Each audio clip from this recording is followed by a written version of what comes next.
Hello, I'm Michael Pearson. This is The Human Condition. Today we're talking about, can depression be cured?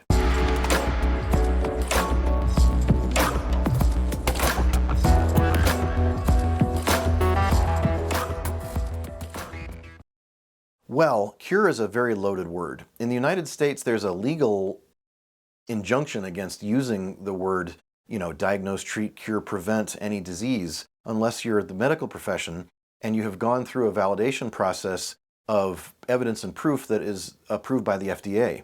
Also, the FTC, the Federal Trade Commission, will come after you for making statements as well in certain formats. And again, I'm not a lawyer, but there are certain things about the FDA and FTC and state boards as well that prevent us from using the word cured. Can depression be reversed? Well, nearly everything can be reversed if you just figure out the physiology and reverse what happened. That is what we all try to do in natural medicine. We all try to figure out what went wrong, what is the root cause of the disorder, and how do we fix it? Whether it's cholesterol, whether it's heart disease, which may be some of the same thing, whether it's depression and anxiety, diabetes, traumatic brain injury. So let's get back to depression and relieving depression. So can depression be relieved? Sometimes. I really want to address the issue of what's called false hope here, because we were drilled into our heads as doctors that we don't want to give our patients and their families false hope. Well, what is false hope? False hope would be the idea of telling someone that their outcome would not be as expected. It would be giving them the idea that they might live longer or live better than they can reasonably expect with their diagnosis. Well, the problem with that statement is, if you've only studied orthodox medicine rigorously and scientifically, you don't know what hope there might be in other methods. Not because there isn't hope, but because it hasn't been studied. So when doctors and health officials of the government say, you can't build false hope from an alternative therapy because it doesn't work, they really are saying we don't have evidence that it works because we've never studied it. Very seldom do alternative medicines get measured side by side with drug therapies and surgeries and interventions like electroconvulsive therapy or other things that are done for certain conditions that are studied and vetted and validated and approved for third-party reimbursement and Medicare. So we don't really know about false hope, whether it's cancer, whether it's COVID, or whether it's depression. We don't know whether these alternative methods might help a person better and have better outcomes than the standards. Now, part of that is not because they were less promising, but because there was no route to cash. There's no real route to cash when you study alternative medicine because you can't own the outcome. A company that makes this research can't own the patent on the neurofeedback method or the natural supplement. So other competitors can take that information and release that product or that service and help people. So whether it's a vitamin or an herb or a drug or a plant or maybe it's neurofeedback or a meditation method or a new mattress, whatever is the method that's decided to be used for your depression, there might be methods that might help. And further, what's even more important than that is that multiple modalities might add up to be better than a drug.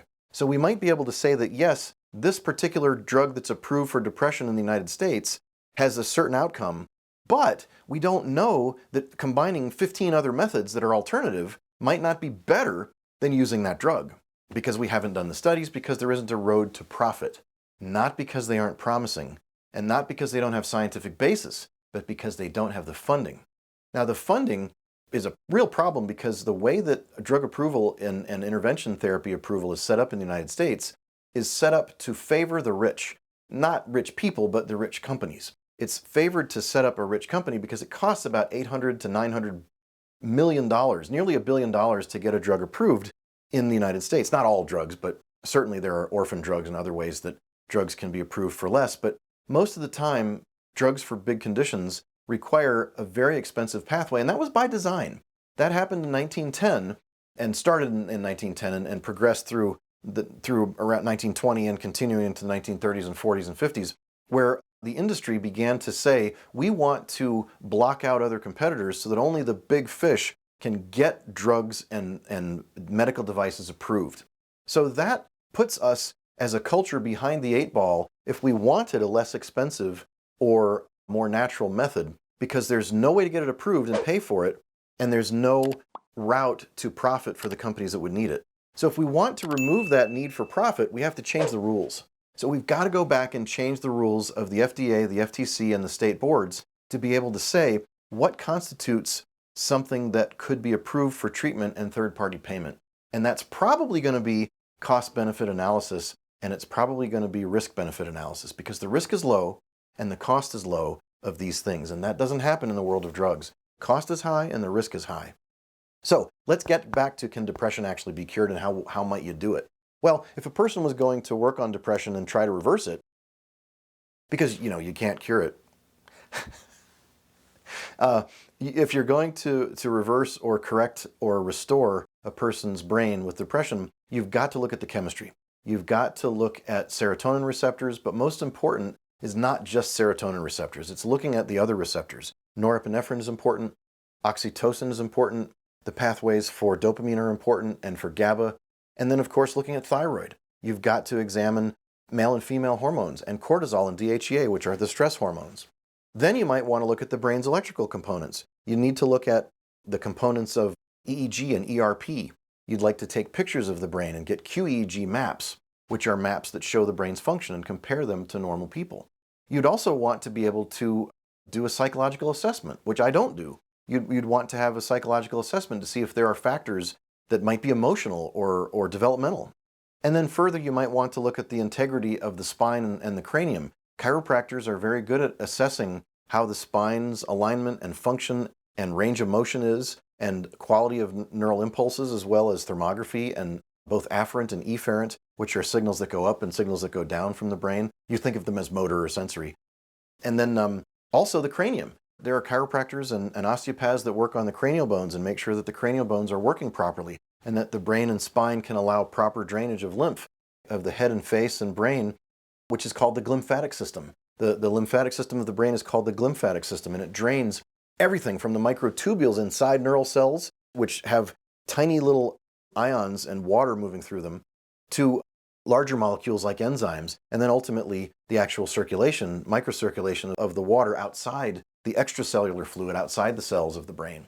And of course, the blood-brain barrier has to be intact, so we want to make sure that we feed a person things that support the blood-brain barrier. Those are things like protein and saturated fat, vitamin C and bioflavonoids, minerals, anti-inflammatory molecules that reduce inflammation. We want to measure inflammatory molecules like interleukin-6. We want to look at blood glucose, make sure the person doesn't have high blood sugar and insulin resistance, as well as insulin crashes where the insulin goes up and down and up and down. And that's a problem that a person can have. They may have this rebounding high and low blood sugar, with low blood sugar below 65, and then high blood sugar over 100, and above 129 being diabetes. So there are all of these different types of problems that can happen. A person that has these difficulties with depression would want to measure all of that if they've never measured it, and make sure that it's all in good shape. And all of that workup would probably cost a person maybe $2,000 total. If you look at the average costs of lab expenses and EEG and psychology evaluation, you could probably do it all for a little over $2,000 if you had that money. Because we're talking about a bunch of labs, which are several $100s. We're talking about a QEG and evaluation, which probably under $1,000, but maybe at $1,000, depending on where you are and what's offered with that. A psychological evaluation, which, the average psychologist might do that for a couple $100. So we're looking at, the ability to be around $2,000 to work up really any condition, not just depression, but really any condition when you look at those services. There should be a physical exam or a neurological exam, depending on what you're looking at. And sometimes there will be imaging. Sometimes there will be advanced imaging like SPECT imaging of the brain, or diffusion tensor imaging. And these can be expensive. These can be, a SPECT image can be $2,000 and up. But you get a very nice report from a neuroradiologist. So that can be extremely useful. So depression, I've seen depression in my 25 years of practice reversed quite a lot. I've also seen failures, and I have not fixed everybody, but depression is a multifactorial, multimodal problem. It's not caused by any one thing. It can be caused by many different factors, and part of it can be genetic, which involves SNPs, and part of it can be the environment. Part of it can be how a family interacts with each other, and sometimes they just need to go to a good psychologist that can do family therapy. So it could be anything from family therapy to chemistry to genes to brain activity to head injury to toxic exposure. In fact, a lot of angry, violent, depressed patients have heavy metal exposure, and they're exposed to heavy metals. This has been studied for many years among tens of thousands of prisoners. By far, many prisoners have addiction and heavy metal poisoning, and they're violent and depressed because they have heavy metal poisoning and other problems. I'm not saying that people aren't guilty of committing crimes, but some people may be less guilty and more victims of outside things or inside things that happen to them through no fault of their own. They were born with certain genes that don't clear out toxins like the rest of us, and so the same amount of toxins may make that person more depressed or more violent than that person in the same environment. Two different reactions. So depression can be treated, at least, with many different methods, but you've got to figure out what type or flavor or variety of your depression you have, because they're not all the same.